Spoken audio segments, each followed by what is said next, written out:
Continuando a programação do primeiro Congresso Brasileiro Multidisciplinar sobre o Envelhecimento Saudável, nós vamos assistir agora uma palestra muito interessante mesmo, proferida pelo Dr. Rodrigo Nisquier Ferreira Barbosa. Ele é biomédico e a sua palestra se intitula Biomarcadores de metilação do DNA associado ao envelhecimento.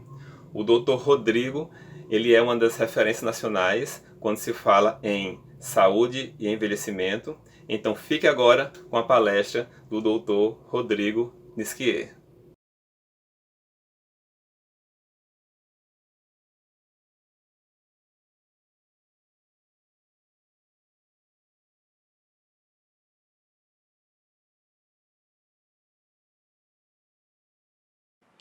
Olá a todos, tudo bem?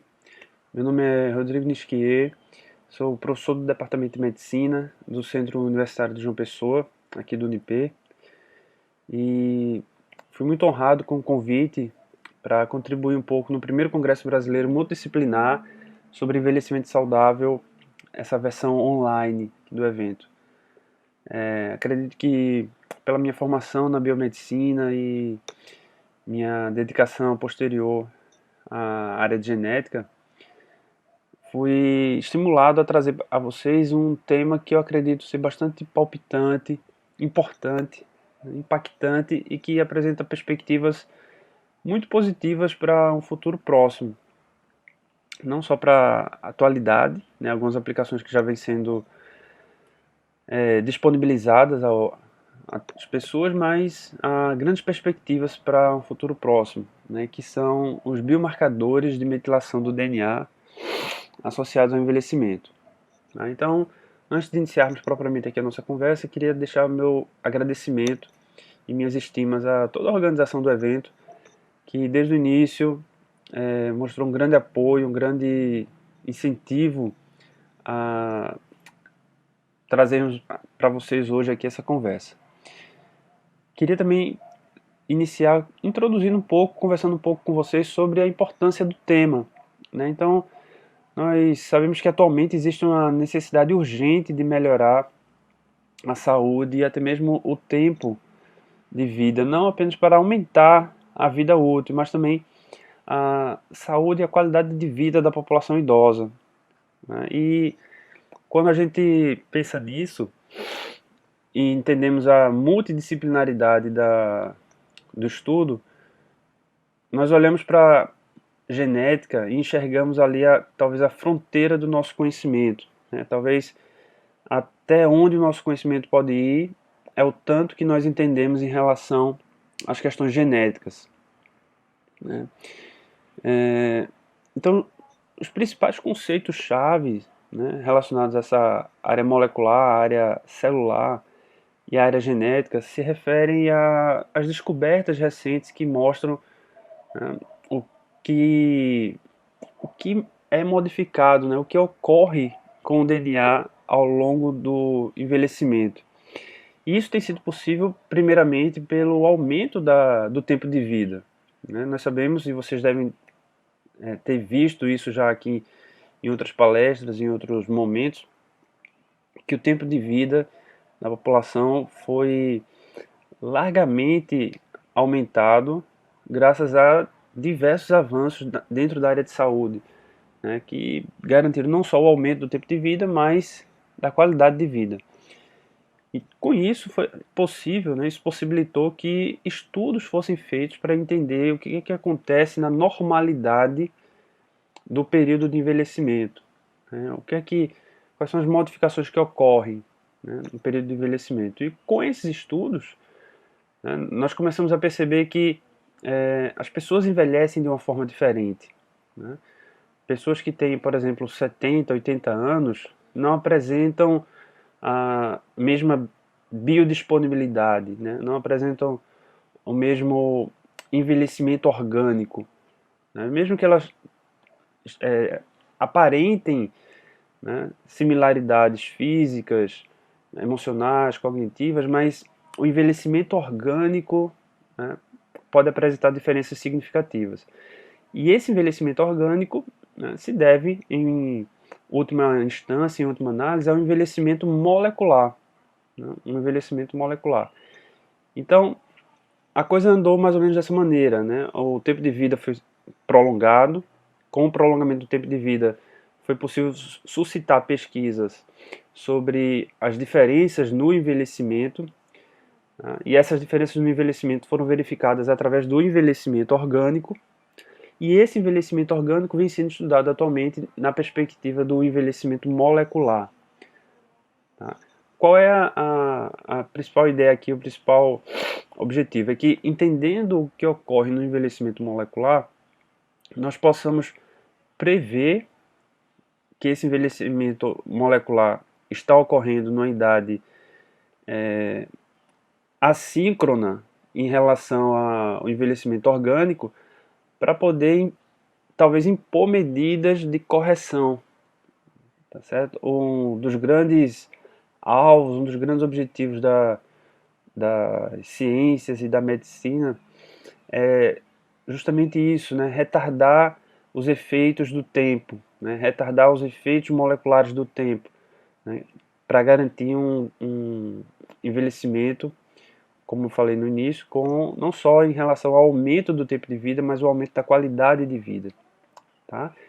Então, isso vai ser um norte aqui para a nossa conversa, né? Mas vamos devagarzinho aqui, entendendo que possivelmente existem pessoas que estão nos assistindo nesse momento com diferentes graus de conhecimento. Então, eu vou pedir, inclusive, a simpatia e a compreensão daqueles que têm um entendimento mais avançado, para que eu possa iniciar partindo, talvez, do ponto em que pode haver alguém que não entende nada de genética, não entende nada de DNA. Então, eu vou partir desse ponto e tentar chegar nos biomarcadores de metilação do DNA. Que Deus nos ajude aí nessa peregrinação. Então, olha, vamos começar definindo então o que é metilação, certo? Metilação é uma modificação epigenética covalente no DNA pela adição de um grupo metil, né, esse CH3, na posição C5 do anel da citosina. Tá? Então, acho que talvez com a definição de metilação, talvez eu tenha ficado um pouco mais complicado, né, com a definição. Então, vamos tentar esclarecer a definição da metilação. Né? Então, veja só. Modificação epigenética é uma modificação que não altera necessariamente a informação no DNA. Né? Acredito que é popularmente conhecido, né? Acho que não precisamos fazer muito esforço para entender isso, que o DNA é o centro armazenador das nossas informações. Né? E informações genéticas, ou seja, informações hereditárias, que são passadas de uma pessoa para outra. Tá? Também acredito que não é muito difícil compreendermos que ocorrem alterações no DNA ao longo da nossa vida, né, que nós chamamos de mutações. Essas mutações alteram a informação do DNA de modo que altera a função que esse DNA coordena. Né, aquela parte do DNA que foi alterada coordena. Então, uma modificação epigenética é uma alteração que não altera a informação no DNA. Certo? Ela altera a forma como o DNA é usado. Né? É uma regulação sobre o uso daquela informação. Tá? Covalente, então, é um termo lá que nós pegamos emprestado lá da química, né? Se refere a uma ligação química que é feita com o uso de energia. É necessário gastar energia para que essa ligação química, essa modificação química seja realizada. Tá? E essa ligação química é justamente a adição de um grupo metil. Então também nós precisamos visitar alguns conceitos lá da química para lembrar desse grupo metil, né, um carbono ligado a 3 átomos de hidrogênio e com uma ligação livre, né, para poder se ligar a um outro átomo. Tá? E essa outra ligação vai ser feita a um outro carbono que está na posição 5, né, do anel da citosina. A citosina é um dos componentes do DNA, tá certo? O anel da citosina, como nós vamos ver numa imagem mais à frente, é uma estrutura química, né, fechada, cíclica, e que possui um carbono que é numerado como carbono 5. Okay? Então espero ter esclarecido um pouquinho aí o que significa esse termo metilação. Né? É a adição desse grupamento metil, desse grupo metil, a uma parte do DNA, né? Mais especificamente a citosina.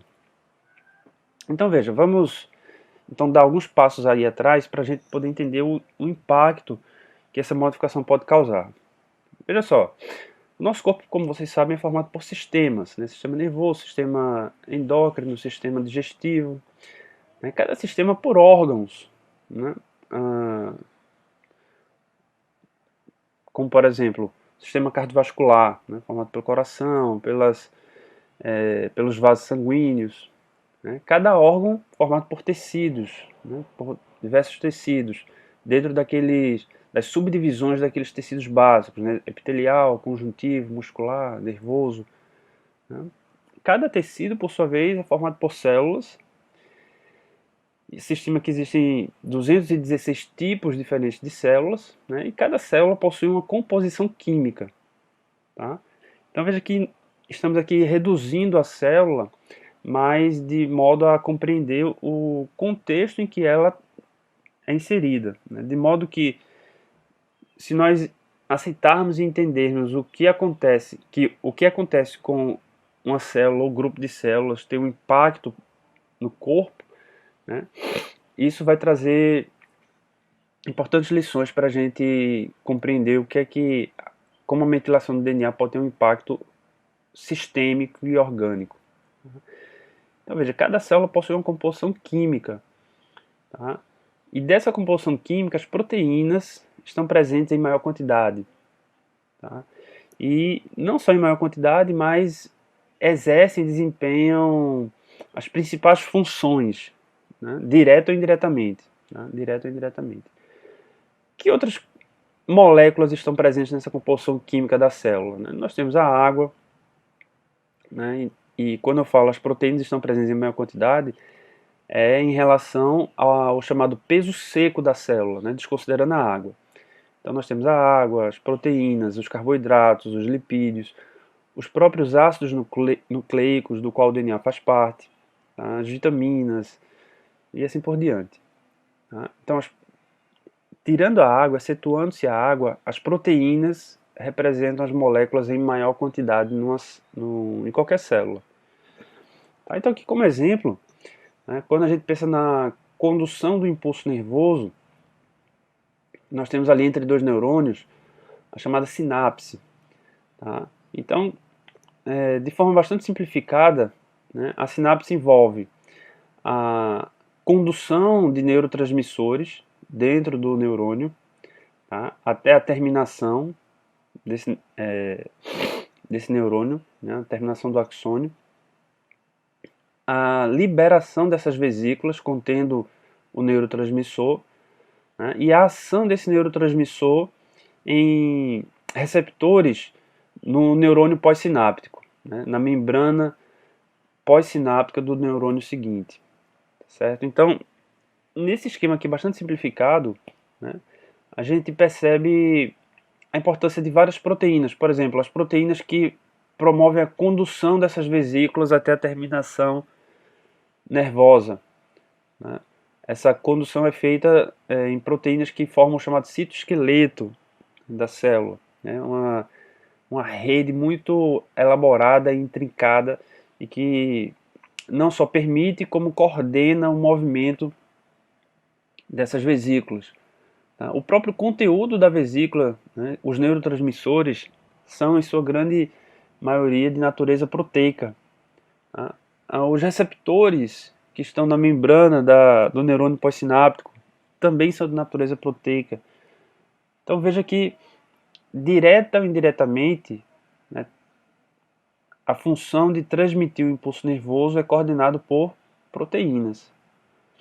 Tá? E por extensão, a gente poderia ver aqui vários outros exemplos, né, deduzir, explicar vários outros exemplos para enfatizar a importância das proteínas para todo o organismo. Então aqui mais alguns exemplos de proteínas. Né? Então, o transporte através da membrana celular é feito por proteínas. os mecanismos de produção de energia, né, glicólise,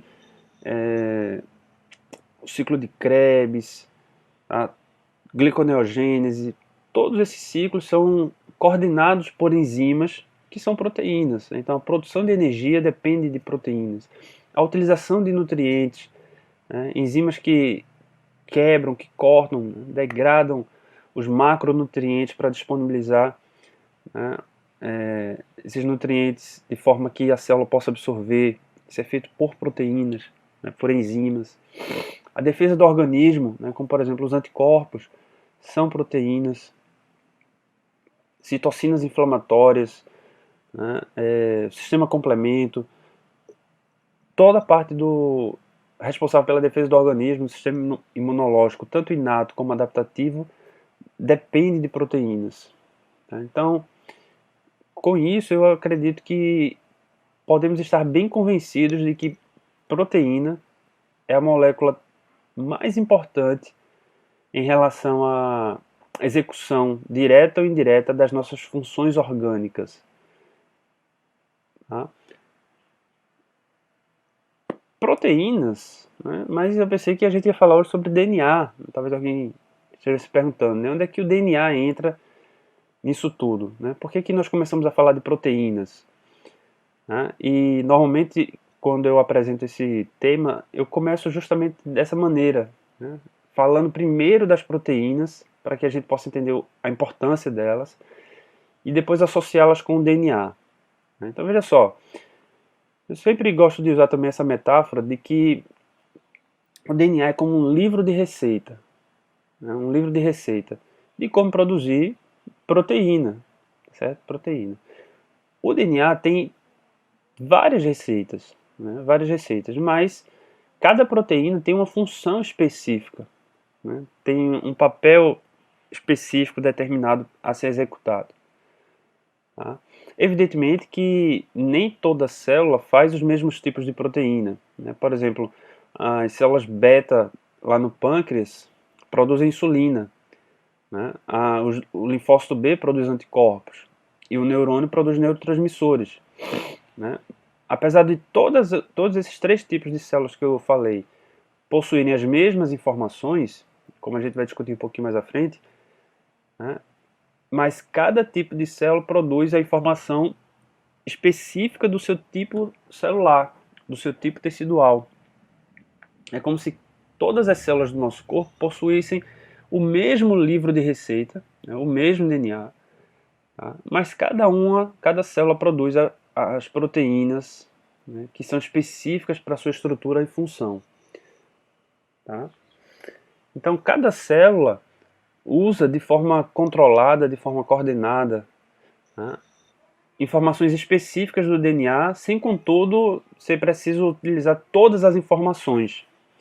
Tá? Então, para fazer isso, a célula usa receitas individuais. Tá? Então, essas receitas individuais para fazer proteína, nós chamamos de RNA, tá? Mais especificamente RNA mensageiro.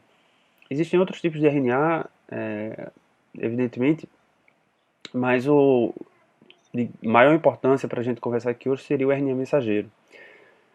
Tá? Então é interessante a gente manter essa metáfora em mente para a gente avançar aqui na nossa conversa, né?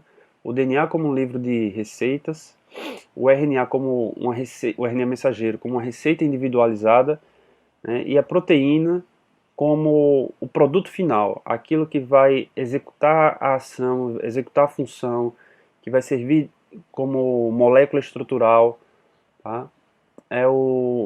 A finalidade da informação que existe no DNA, tá? É a produção da proteína. Então veja, o que é que nós temos até então? Né? Que as nossas características, sejam elas morfológicas, fisiológicas ou patológicas, são determinadas pelas proteínas.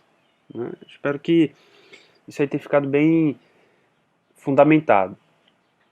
As proteínas, por sua vez, né, são produzidas a partir de uma informação presente na molécula do RNA mensageiro. Tá? E o RNA mensageiro, por sua vez, é produzido a partir da informação que está presente no DNA. né? Fechando o ciclo aqui, então, com a informação de que o DNA armazena informação codificada de todas as nossas características, certo? Dito de outra maneira, né, colocando de outra maneira, o DNA é um centro armazenador de informações, tá? Fica presente no núcleo das nossas células e através de um processo chamado transcrição, cada informação do DNA é lida para produzir uma molécula de RNA, né, que é a receita individual. E essa receita individual é então traduzida no citoplasma da célula em organelas chamadas ribossomos para que sejam produzidas as proteínas. E estas, finalmente, executem suas funções que vão resultar nas nossas características morfológicas, fisiológicas e patológicas. Ok? Evidentemente, a gente começa a perceber aqui, entendendo isso, que alterações na informação, né, no DNA, na fonte, vão ou têm o potencial de produzir modificações nas proteínas e, consequentemente, modificação nas nossas características. Mas veja, esse tipo de modificação que eu estou falando agora é uma modificação através de mutações, né? São alterações que acontecem na informação do DNA. É como se você chegasse lá no livro de receita do bolo e apagasse o nome açúcar e colocasse sal em uma determinada receita. Você provocou uma mutação na informação, né, que vai resultar numa mutação, né, numa modificação lá no bolo. Né? Então, ao invés do bolo ficar doce, ele vai ficar salgado. Se ocorrer uma determinada mutação no DNA de forma significativa, que não seja corrigida, né, e que tenha um impacto na proteína, isso pode determinar entre, por exemplo, a velocidade de multiplicação das células, fazendo com que uma célula saia do seu estado normal para um estado neoplásico. Tá? Então, um outro ponto só para deixar claro aqui é que nem toda alteração no DNA vai causar esse tipo de efeito. Tá? Existem alterações no DNA que são silenciosas, acontecem, mas não se traduzem em efeitos significativos para as proteínas. Okay? E não é esse tipo de alterações que nós vamos conversar aqui hoje. Né? Nós vamos falar sobre as chamadas alterações epigenéticas. Como eu falei, são aquelas alterações que não modificam a informação no DNA, mas controlam a forma como o DNA é utilizado. É como se você chegasse lá no livro de receita e você adicionasse uma informação. Né? A receita está lá toda descrita de como fazer o bolo e você colocasse a informação. Essa porção serve para 10 pessoas. Se quiser servir 20, tem que dobrar a quantidade de ingredientes. Então é como se você adicionasse alguma informação que vai controlar a forma como as instruções no DNA são utilizadas. Tá? A gente vai entender um pouquinho mais para frente como é que isso acontece. Então, olha, eu trouxe também aqui alguns mitos e verdades através de perguntas para a gente ir entendendo melhor como é que o DNA funciona em relação à célula. Então, dos mitos que eu tenho encontrado ao longo do tempo com os meus alunos, né, e que é interessante a gente esclarecer, é justamente a resposta a essa pergunta. Né? Cada célula possui uma molécula de DNA, né, e aí eu destaco para uma molécula de DNA, né, em relação à quantidade. Cada célula possui apenas uma molécula de DNA. O que vocês acham? Que isso é mito ou é verdade? Isso é um mito, tá, pessoal? Na verdade, estamos falando aqui, o nosso foco aqui é a célula humana, tá? Então, toda essa conversa, todas as informações serão relacionadas à célula humana.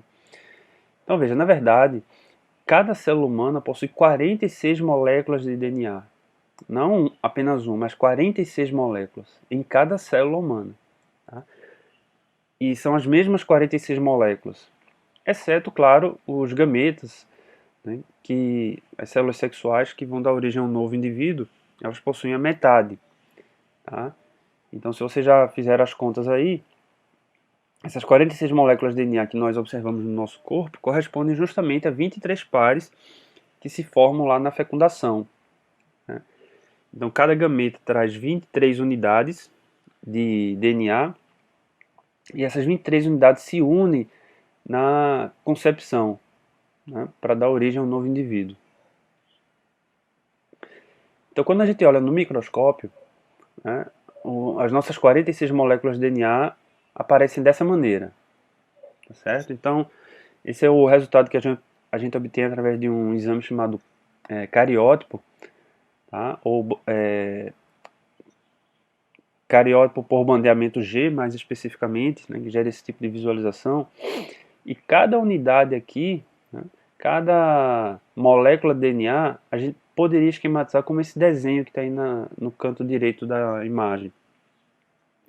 Essa estrutura nós conhecemos e chamamos por cromossomo. Tá? Então, de forma intercambiável, nós vamos chamar aqui hoje, tá, algumas vezes, a molécula DNA de cromossomo. Então, nós podemos dizer que cada célula humana tem 46 moléculas de DNA, assim como podemos dizer também que cada célula humana tem 46 cromossomos. Tá certo? A gente poderia entrar aqui numa conversa um pouco mais prolongada e detalhada sobre isso, mas se alguém ficar com dúvida nesse sentido, vocês podem depois fazer perguntas ao final aqui da palestra ou depois entrar em contato por e-mail para que a gente possa ampliar um pouco a nossa conversa. Para o entendimento de agora, é suficiente que a gente entenda dessa maneira, né, que as 46 moléculas de DNA podem ser também chamadas de 46 cromossomos, que esquematicamente tem essa visão, aí esse formato de um X.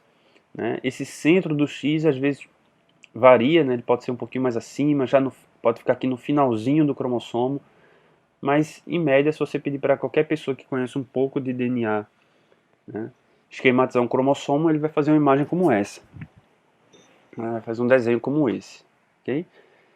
Então, cada cromossomo desse, né, começando aqui agora no canto inferior esquerdo da imagem, né, cada cromossomo desse consiste na própria molécula de DNA altamente compactada. Se a gente pudesse descompactar o cromossomo, né, olha, se nós pudéssemos desenrolar o cromossomo, depois retirar suas voltas, as suas alças, né, se a gente pudesse ir desenrolando, né, nós chegaríamos até a molécula de DNA propriamente dita, né, a famosa dupla hélice de DNA. Microscopicamente, o que é que nós conseguimos enxergar? Né, nós enxergamos aqui, olha, dessa estrutura de 300 nanômetros para cima. Tá? A resolução dos melhores microscópios ópticos, né, dos microscópios comuns, é de 200 nanômetros. Abaixo disso, né, resoluções abaixo disso, nós não enxergamos na microscopia comum. Tá? Conseguimos enxergar alguma coisa na microscopia eletrônica, em microscopia de força atômica, mas na microscopia comum não. Nós enxergamos cromossomo, né? Essa estrutura aqui nós enxergamos. Então veja, o que é importante a gente entender aqui? Que o DNA pode assumir nas células diferentes níveis de organização, diferentes estruturas organizacionais. Tá? Desde uma estrutura associada com proteínas, esses verdinhos aqui na imagem são proteínas, né, que nós chamamos de histonas. Tá? Essas proteínas servem como uma base para o enrolamento do DNA e também coordenam o nível de enrolamento desse DNA. Tá certo? E isso aqui é extremamente importante para epigenética, certo? Para nossa conversa sobre metilação. Então guardem isso, né, que o enrolamento primário do DNA depende dessa associação da molécula com histonas, né, do DNA com histonas. E que esse agrupamento do DNA com histonas, né, cada um deles, nós chamamos de nucleossomo. Então aqui a gente teria uma organização de vários nucleossomos. Veja que nessa área aqui mais à direita, os nucleossomos estão afastados entre si. Né? Quando a gente vai caminhando aqui para a área da esquerda, né, aqui mais no centro da imagem, os nucleossomos estão mais próximos entre si. Tá? Então existe um nível de compactação maior aqui, né, mais no centro da imagem, do que aqui à direita. né? Esse nível de compactação.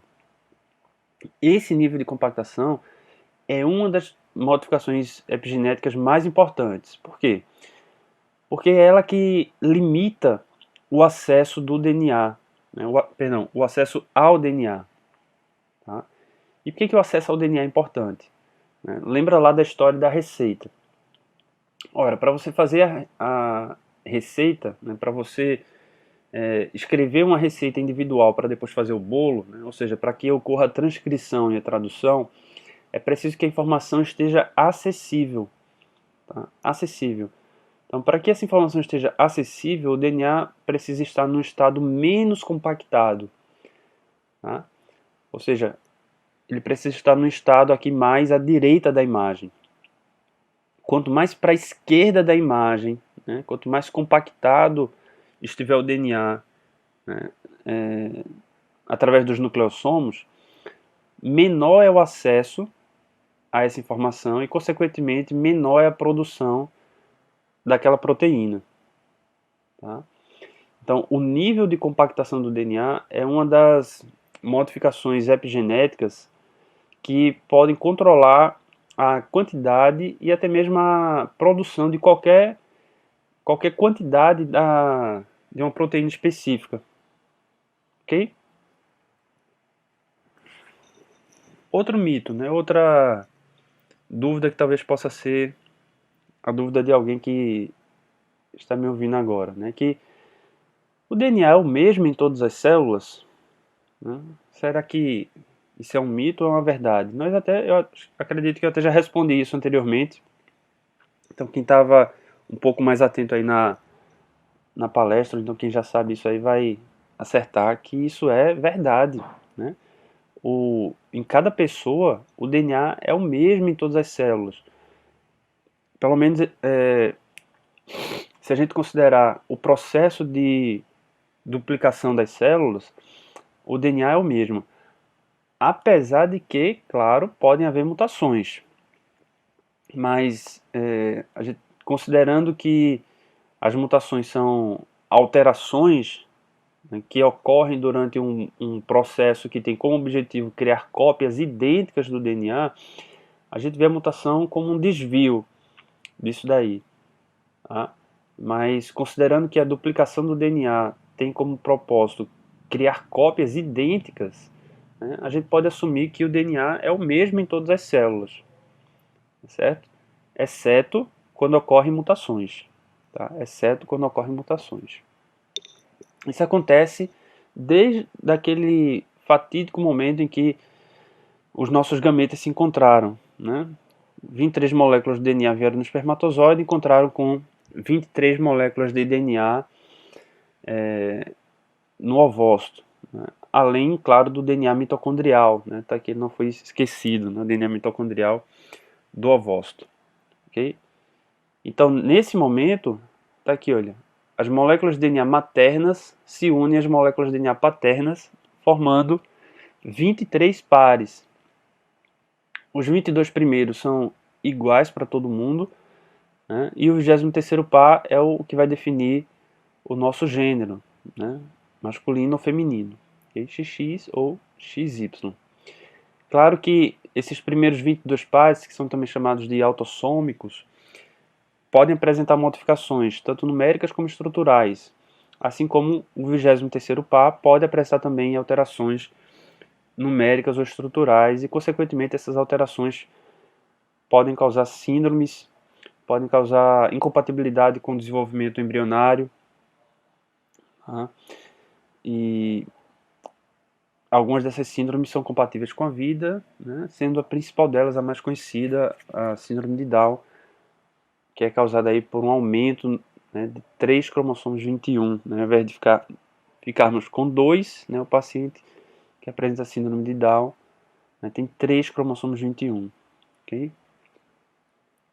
Então, a partir desse momento, né, durante o desenvolvimento embrionário, tá aqui, olha, a partir das 46 moléculas de DNA iniciais, cada célula que surge, né, por um processo chamado de mitose, vai herdar as mesmas 46 moléculas de DNA.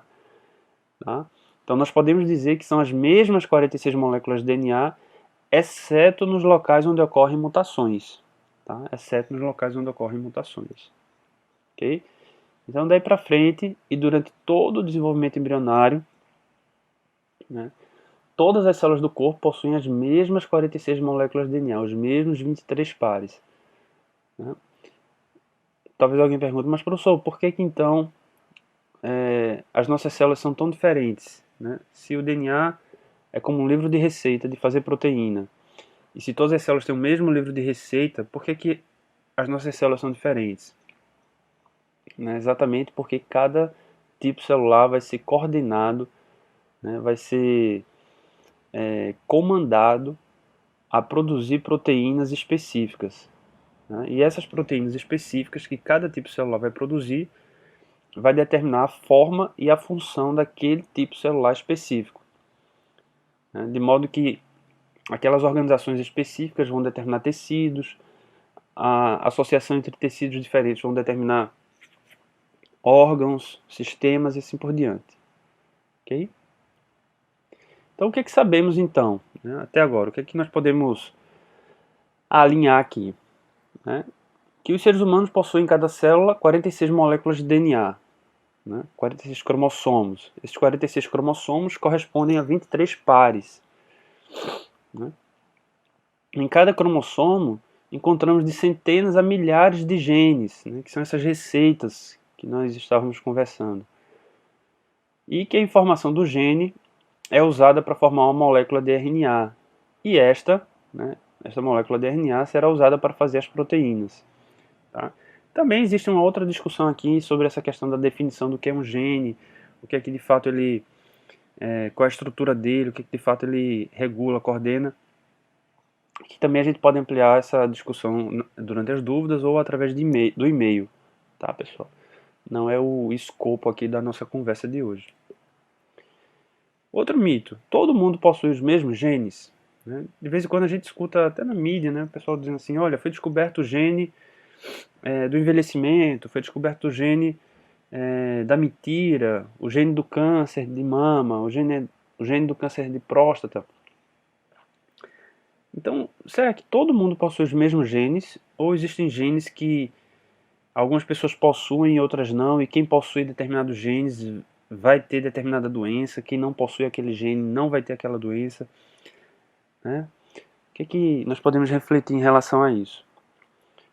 Veja só, então isso é verdade. Tá? Todo mundo possui os mesmos genes.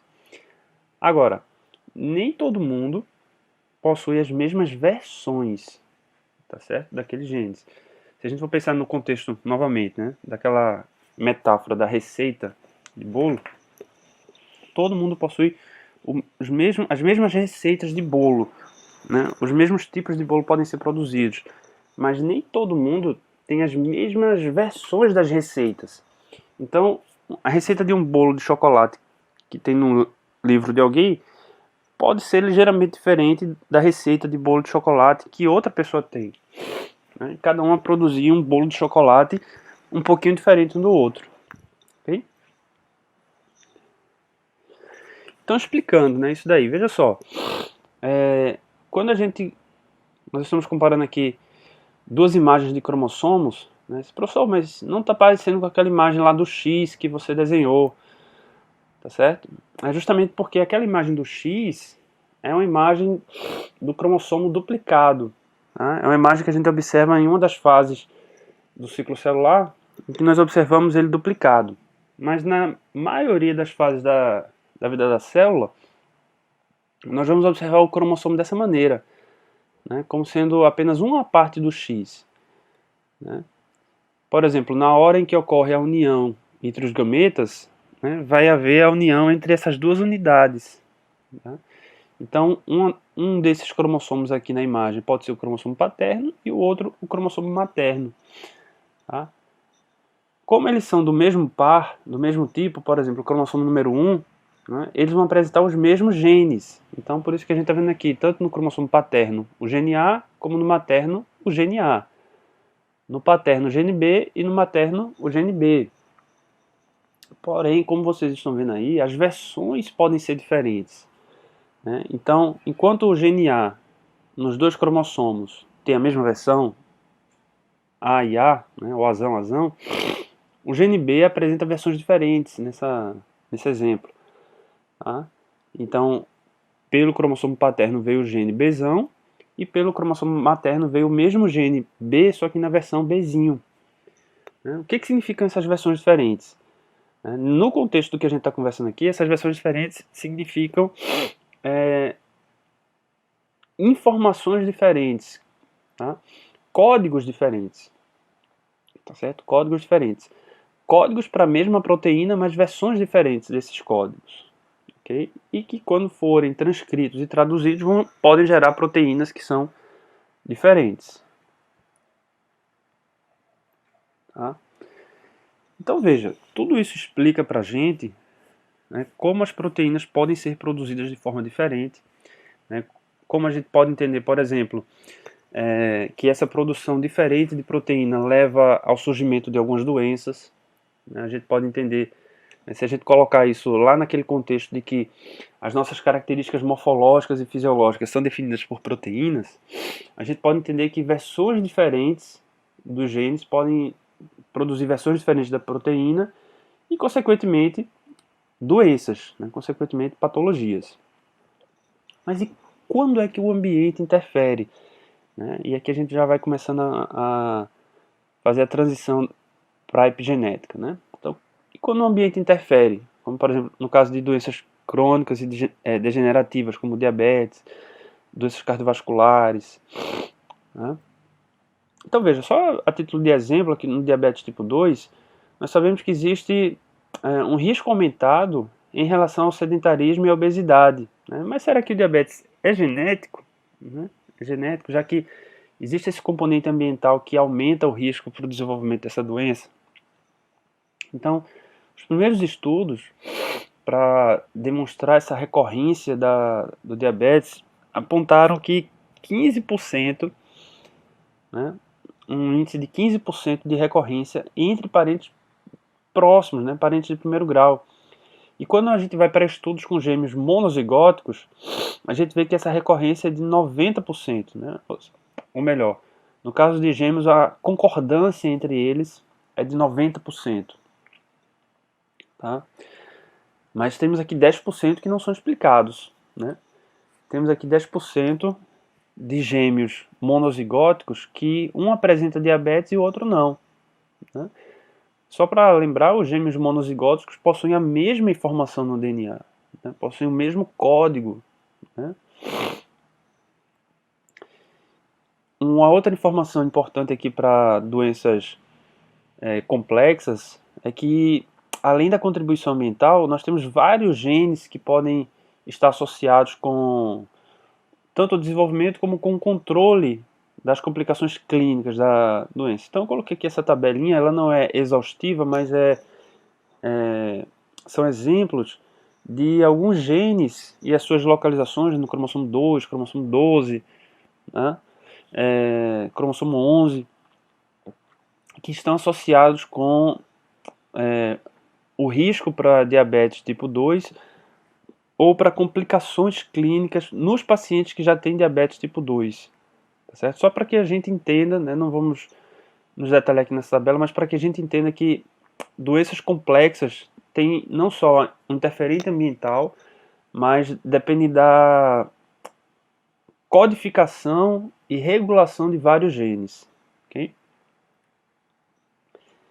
Então agora, né, o que é que nós acrescentamos de informação ao que nós estamos discutindo? Que as proteínas determinam direto ou indiretamente nossas características, que a combinação dos genes determinam a priori, né, as versões e quantidades de proteínas que podemos produzir.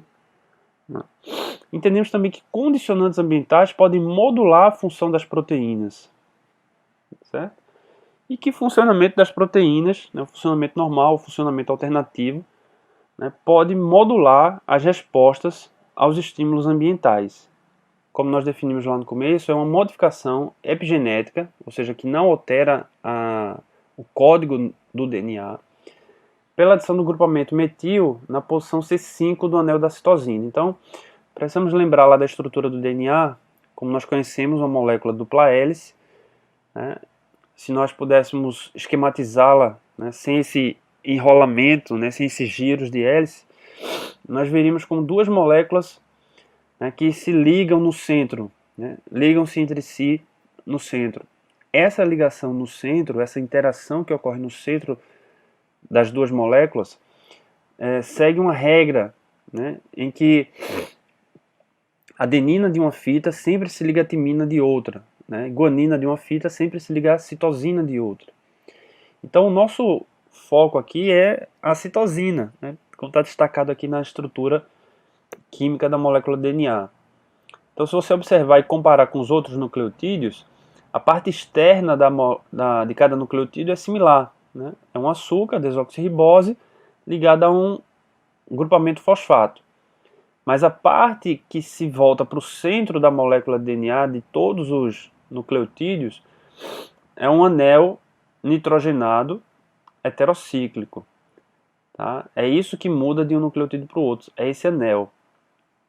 Então, a metilação é uma modificação nesse anel, né? Nesse anel heterocíclico nitrogenado que fica no centro do DNA.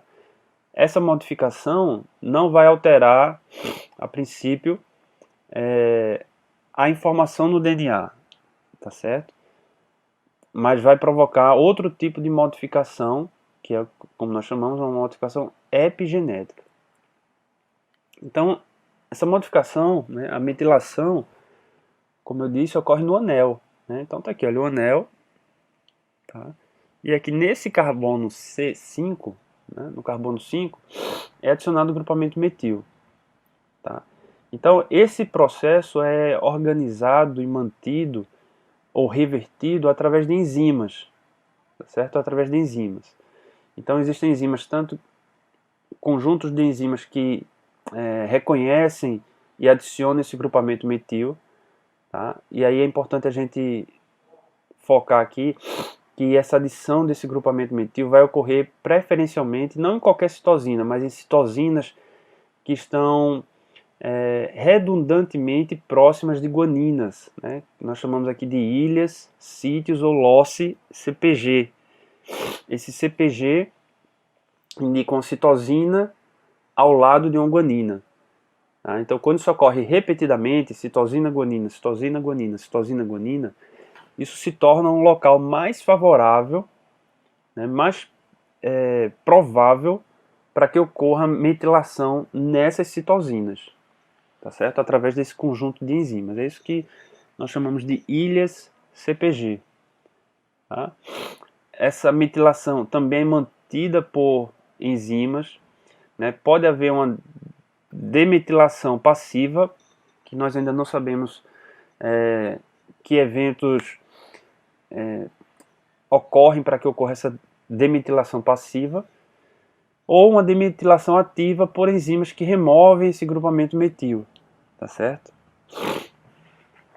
Mas o que acontece quando a citosina é metilada, né? Quando ocorre essa metilação da citosina, né? Então veja, essas enzimas são chamadas de metilases, né? Podem adicionar metil nas citosinas na sequência do promotor.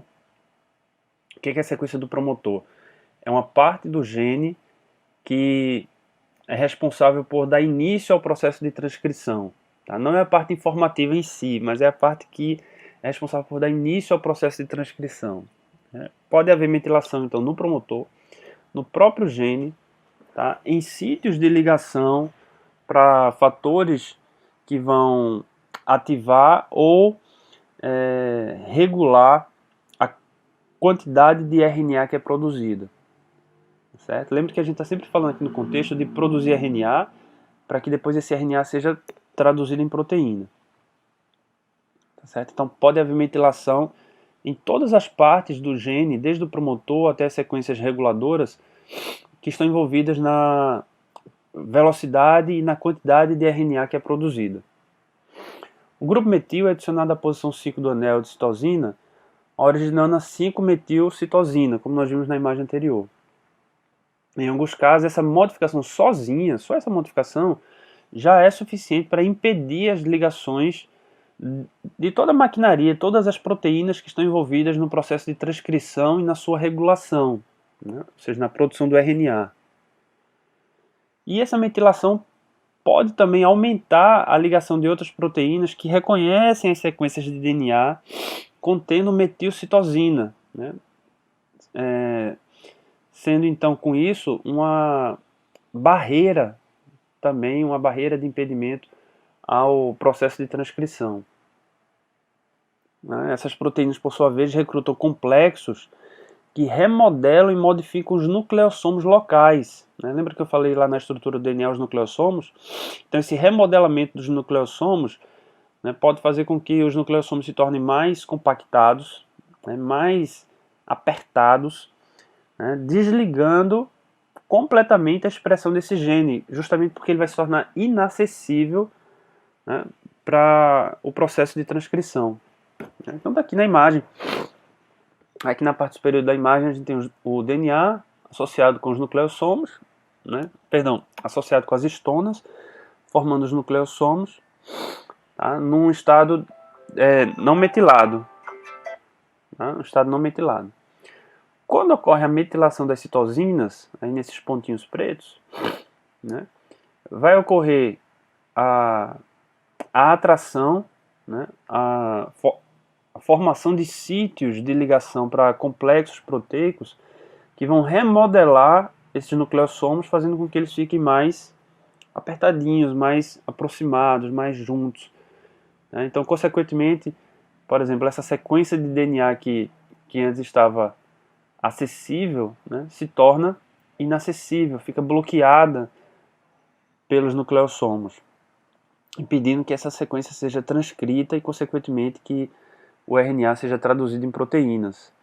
Então isso vai regular a velocidade e a quantidade da produção daquela proteína. Qual é a relação, então, que existe entre a metilação do DNA e a idade? Veja só, se a gente lembrar lá do começo da nossa conversa, de que as proteínas são importantes para determinar a estrutura, a função e até mesmo as doenças que ocorrem no nosso corpo, nós podemos entender que processos de metilação e a desmetilação são importantes, não apenas para regular a transcrição, mas também desempenham um papel crucial durante o desenvolvimento e diferenciação celular, porque esse processo ocorre, e tem vários estudos que mostram isso, que esse processo de metilação ocorre desde os primórdios do desenvolvimento embrionário. Inclusive, tem alguns estudos que mostram que durante o período gestacional, os hábitos da mãe influenciam fortemente no padrão de metilação do DNA que vai se estender ao longo da vida. Então, por exemplo, existem algumas hipóteses de que a alimentação da mãe durante o período gestacional desempenha um papel muito importante no padrão de metilação de genes associados ao metabolismo. Então, mesmo uma pessoa que tem um código, uma versão de genes para um metabolismo mais acelerado, pode ser controlado, pode ser de forma epigenética modificado para desacelerar esse metabolismo. Ou seja, uma criança que teria um perfil genético para metabolismo acelerado pode ter esse metabolismo modificado desde a sua vida gestacional, de acordo com hábitos de vida da gestante. Recentemente, medições da metilação do DNA mostraram-se ferramentas valiosas para prever a idade, superando inclusive com precisão os modelos de previsão de idade com base no comprimento dos telômeros. Então, para quem já está um pouquinho mais avançado aqui no entendimento desse tema, sabe que os telômeros são as porções terminais do DNA que a cada duplicação vão sendo encurtados. Então, uma forma da gente verificar a idade celular é através do tamanho dos telômeros.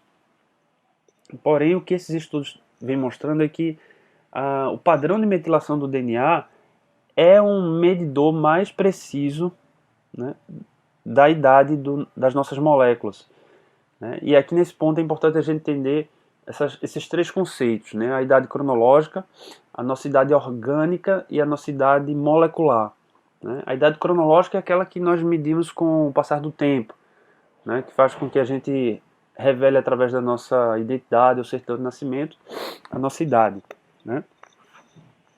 A idade biológica é aquela que nós sentimos, né? Aquela que nos faz ter disposição para fazer as coisas. Então muitas pessoas têm, por exemplo, uma idade cronológica de 50 anos, mas uma idade biológica de 30, de 40, né? Devido ao seu estilo de vida, a sua predisposição genética também. E a idade molecular é aquela que se revela através desses marcadores que nós estamos falando aqui, né? Ou o comprimento dos telômeros, né? Ou no caso da nossa conversa de hoje, o padrão de metilação do DNA. Tá? Então, modelos baseados na metilação do DNA não são apenas precisos na previsão dessa idade cronológica, mas também podem estimar taxas de envelhecimento biológico. Okay? Então, eu queria deixar aqui essa referência, né, para depois vocês aprofundarem esse estudo. Né? O título do artigo é parecido com o título aqui da nossa conversa, da nossa palestra, né? E muitas informações, né, muitas atualizações que eu estou trazendo para vocês hoje também aparecem lá nesse artigo, né? Um artigo bem recente, foi agora de março de 2020. Está disponível aí online para quem quiser depois acessar e se aprofundar um pouquinho aqui no que a gente está conversando.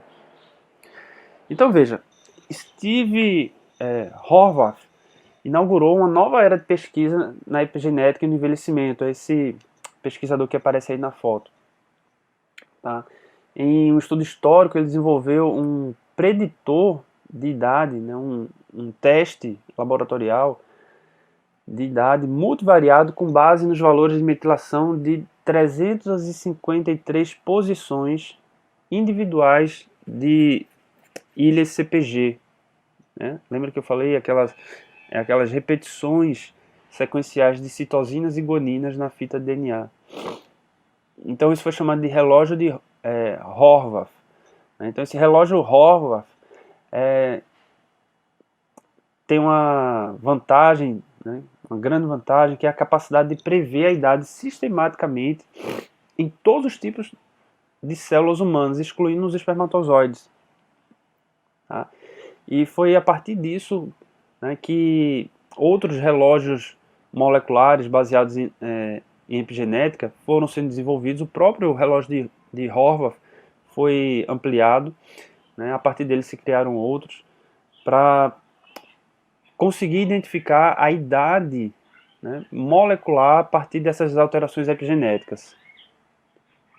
E a partir disso também possibilitando a aplicação desses relógios moleculares para estudo de doenças, né? Não só o envelhecimento, entendeu? A aceleração do envelhecimento cronológico, mas o estudo de doenças.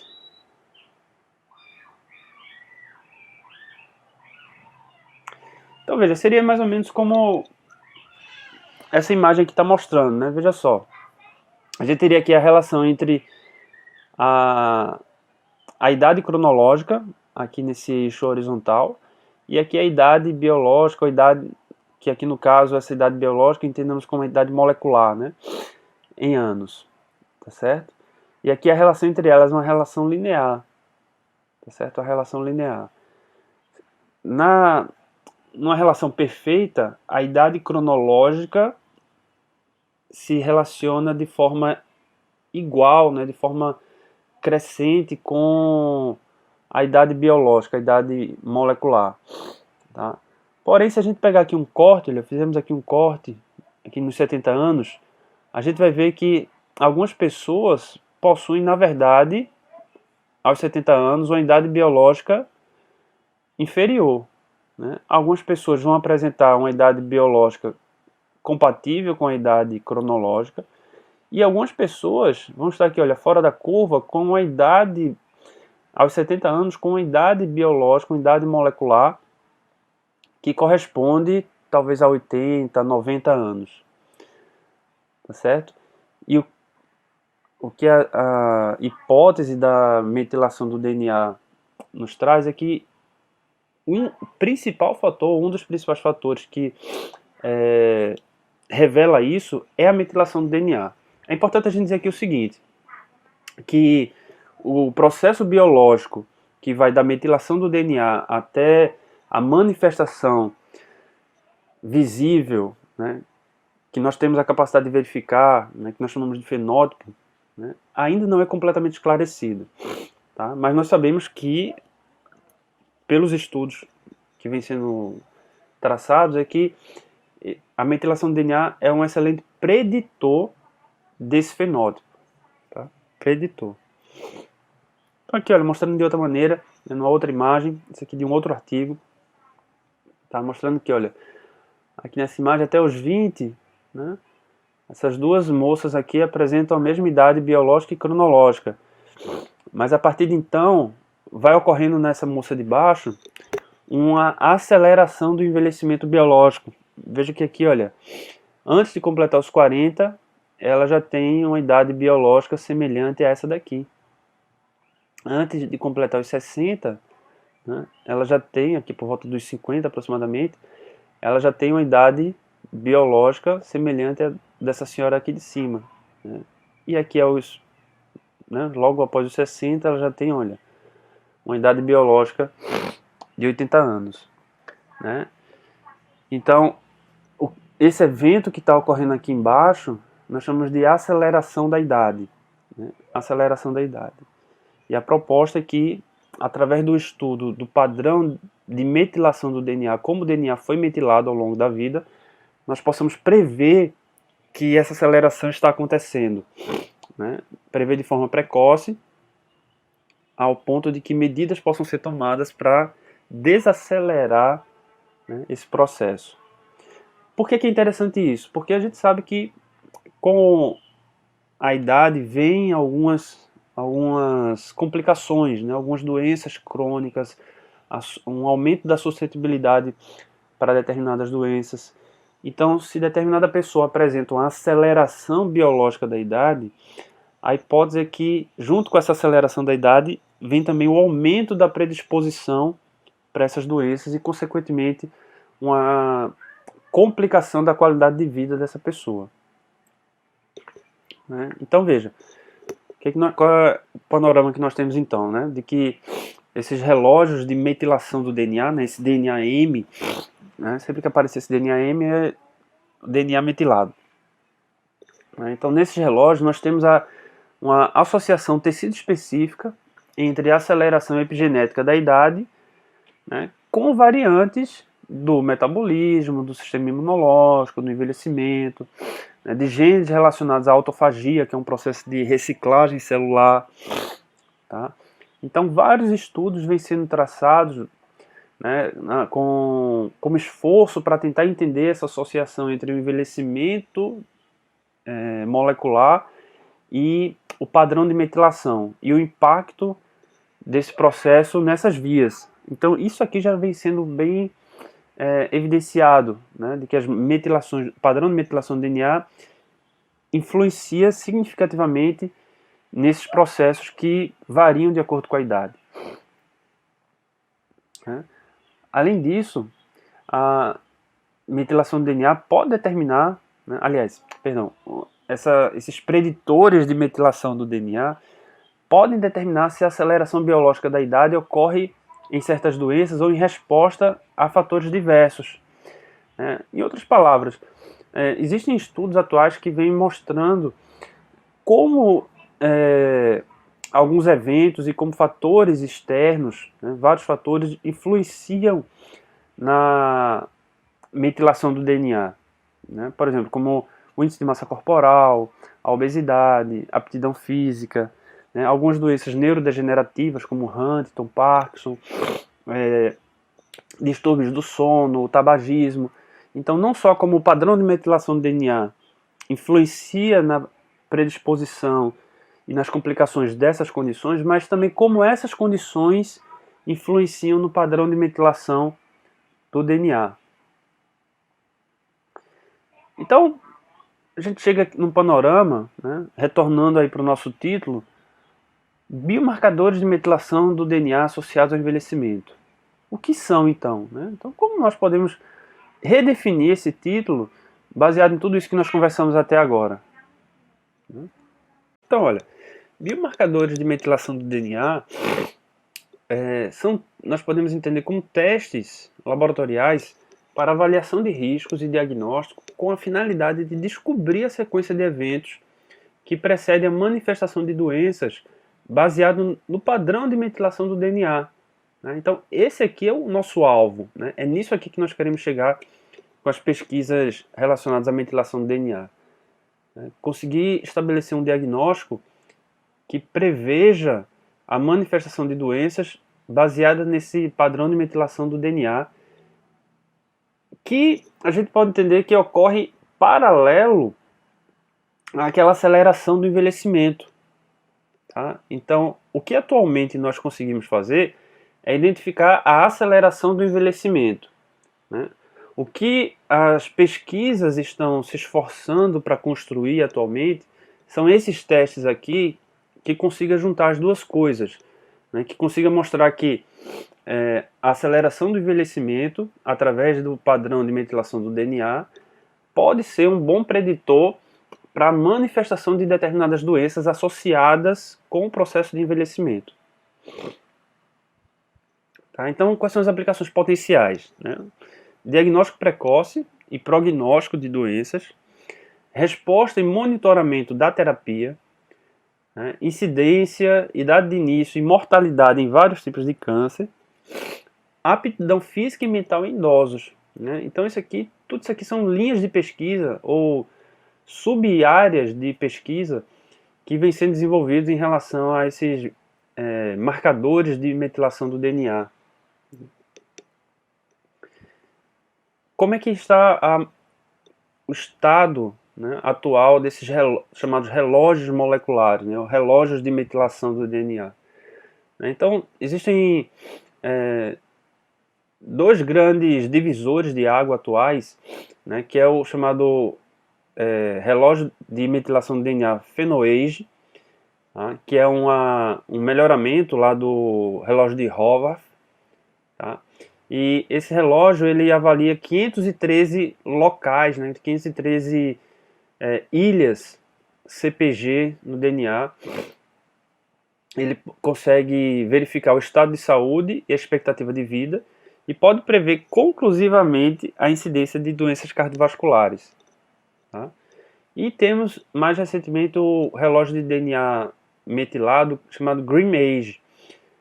Certo? Ele consegue verificar mortalidade, câncer e doença cardíaca coronariana com elevada precisão. Ele avalia 1030 regiões CpG, né? Regiões que têm um potencial maior para serem metiladas. Né? Esses são os dois relógios moleculares modernos que nós temos atualmente. Né? E que, baseado neles, vêm sendo desenvolvidas pesquisas para doenças associadas ao envelhecimento. Então, por exemplo, eu peguei aqui uma de grande impacto para a nossa sociedade, apenas para a gente estudar como exemplo, né, e estudarmos de forma bastante tangencial, né, são as doenças cardiovasculares. Então, só para iniciarmos com a definição, né, a doença cardiovascular é um termo genérico para uma variedade de condições que afetam o coração ou os vasos sanguíneos. Os principais determinantes da saúde cardiovascular de uma pessoa, como nós sabemos, são a idade, né, e outros fatores de risco, incluindo diabetes, tabagismo, obesidade, pressão alta. Todos esses são condicionantes externos, né, são variáveis externas que aumentam, né, dentro de certas escalas, o risco para doenças cardiovasculares. Então, embora não haja muita pesquisa ainda publicada sobre a epigenética específica da doença cardiovascular, existem pesquisas na área de metilação do DNA que estudam os riscos associados à doença cardiovascular, né, os fatores de risco, né, ou comorbidades associadas à doença cardiovascular. Então eu trouxe aqui só alguns artigos, alguns exemplos, tá? Para a gente entender como é que anda o estado de pesquisa nessas áreas. Então, um artigo aqui de 2009, né, em que os pesquisadores investigaram a metilação do DNA e alterações da expressão, né, a expressão aqui entendo que é a produção de proteínas, em pacientes com doença cardíaca coronariana submetidos à tomografia computadorizada cardíaca. Né? Então, eles cruzaram essas duas informações, né? Pacientes que tinham doença coronariana, né? Os dados de tomografia computadorizada com os padrões de metilação do DNA para fazer um estudo aí de associação, né? E o que eles evidenciaram foi que genes envolvidos na bioatividade do colesterol, como o receptor para o LDL, né, mais especificamente a região promotora do gene para esse receptor do LDL, apresentam maior metilação em células mononucleares do sangue periférico de pacientes que têm doença cardíaca coronariana, em comparação com controles saudáveis. Né? Traduzindo, quando eles compararam os dois grupos, pacientes com doença cardíaca coronariana e os controles saudáveis, eles perceberam que na região promotora do gene receptor do LDL, né, do gene que codifica o receptor do LDL, havia uma maior metilação. Né? Ou seja, é um gene que está menos regulado, né? Aliás, que está regulado para menos. Né? Ou seja, a velocidade de produção dessa proteína é menor nesses pacientes. Né? E que proteína é essa? É o receptor por LDL, né? Um receptor envolvido aí na bioatividade do colesterol. Okay? Esse outro artigo, né, de 2018, mostrou associação com fatores imunológicos, né, de doenças cardiovasculares com fatores imunológicos. Né? Eles mostraram que concentrações circulantes do fator de necrose tumoral alfa, né, o TNF-alfa, que quem estuda um pouquinho de imunologia sabe que é uma citocina pró-inflamatória importantíssima e que recentemente foi relacionada à aterosclerose. Mostraram-se, né, a concentração circulante do TNF, mostraram-se associados com alterações de metilação na resposta imune relacionadas ao gene. Né? Primeiro, esse complexo desses dois genes, DTX3L PARP9, é um complexo de genes cujas proteínas atuam na regulação de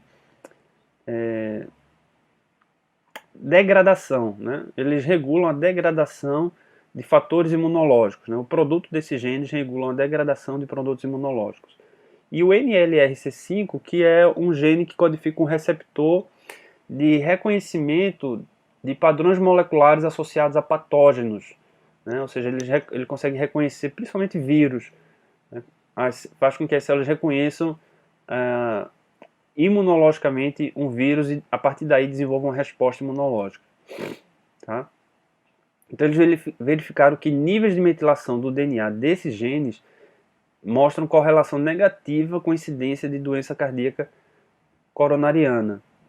Tá certo? Ou seja, quanto menos metilados estão esses genes, né, maior o risco de doença cardíaca coronariana.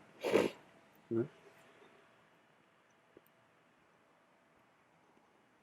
E aqui, dois artigos do mesmo grupo, né, o mesmo grupo de pesquisa desenvolveu esses dois artigos, publicou um artigo em maio e outro em julho de 2016.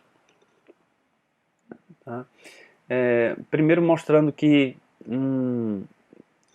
esse estudo foi considerado conceituado, né, identificou a metilação desse gene PPM1A, né, associada à recorrência após acidente vascular cerebral em pacientes tratados com aspirina. Tá? Então foi aquilo que a gente conversou lá no comecinho, né, que o padrão de metilação do DNA ele pode também ser investigado para acompanhamento do tratamento ou para predição do tratamento. Né? Então mostrando que a metilação nesse gene estava associada à recorrência, né, após acidente vascular cerebral em pacientes tratados com aspirina, né. O mesmo grupo mostrou que, relatou que níveis de metilação do DNA de um outro gene, né, esse gene TRAF3, que é um gene que também está associado à regulação de fatores imunológicos, que a metilação nesse gene pode predizer a recorrência de eventos isquêmicos em pacientes tratados com clopidogrel, né? Então, ajudando a explicar aí algumas inconsistências relacionadas ao tratamento, né? Alguns resultados inesperados relacionados ao tratamento.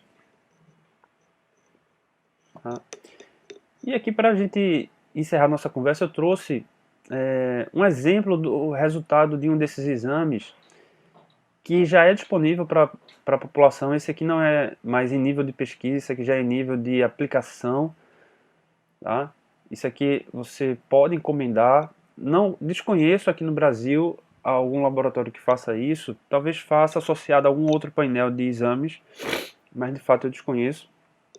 Esse aqui é americano, tá certo? Não fazer propaganda aqui de nenhum laboratório, mas é um exame americano e se vocês pesquisarem pela internet, vocês vão descobrir, vão verificar qual o valor do exame.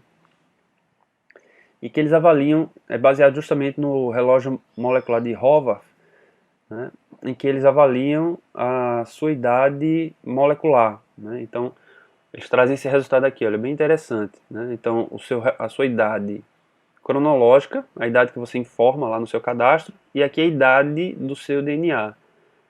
Tá?